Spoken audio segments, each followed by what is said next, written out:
তো আজকে আমরা সাইবার বক্স ইনস্টল করব। এই লিঙ্কটাতে যাব, প্রথমে ডাউনলোড বাটনে প্রেস করব।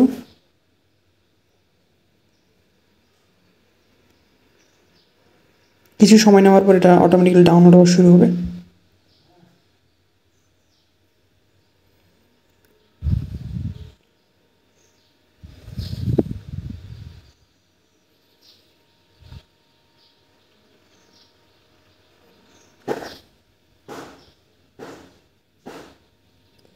তো এখন আমরা যে সাইবার বক্স আছে ওটার জন্য যে হ্যাকবার প্রয়োজন, ওই হ্যাকবারটা ইনস্টল করবো। তো এখন হ্যাকবারের যে V.29 যে ভার্সন আছে ওইটা ইনস্টল করবো। দেখেন এক্ষেত্রে V.29 ইনস্টল করার জন্য আমরা V.29 যে ফাইল আছে ওইটাতে গেলাম।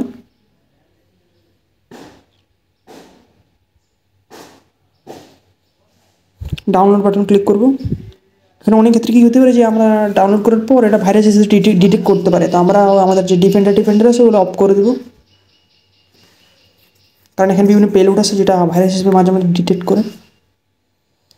তো এরপর যে আমরা সাইবার বক্স যেটা ডাউনলোড করেছিলাম ওইটা ইনস্টল করব।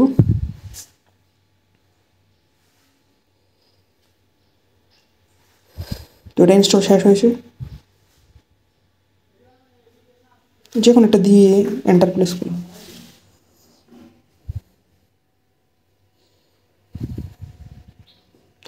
তো আমাদের সাইবার বক্সটি ইনস্টল হয়ে গেছে, কিন্তু এখানে লক্ষ্য করবেন যে এখানে কোনো হ্যাকবার নেই উপরে, কিন্তু আমাদের নর্মাল যে ভালনারেবিলিটি টেস্টিংয়ের ক্ষেত্রে এখানে হ্যাকবারের প্রয়োজন হয়। তো এখানে অ্যাড অনে যাব। অ্যাড অনে গিয়ে আমাদের যে হ্যাকবারটা ইনস্টল করেছিলাম বা ডাউনলোড করেছিলাম ওটা ইনস্টল করবো। এক্ষেত্রে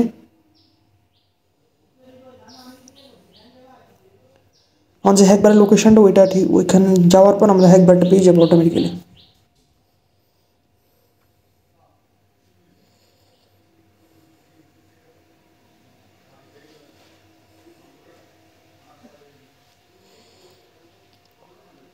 তো এই ক্ষেত্রে আমাদের হ্যাকবারটা এই জায়গায় আছে, সেটা আমরা এখান থেকে নেব।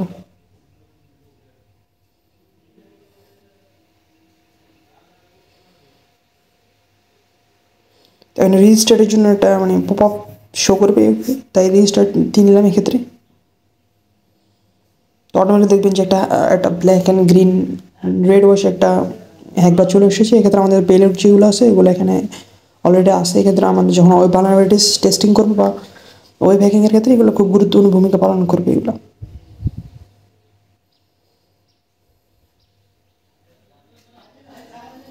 এটা হচ্ছে যে হ্যাকারের যে ব্রাউজার আছে ওইটা, নর্মালি হ্যাকারের ব্রাউজার বলা হয় এটাকে, কারণ এখানে হ্যাকিংয়ের জন্য মোটামুটি আমরা ওয়েব হ্যাকিংয়ের জন্য মোটামুটি সমস্ত পেলোডেই চাই আছে, অ্যাক্সেসেস, এলএফআই, এসকিউএল ইনজেকশন সব কিছু।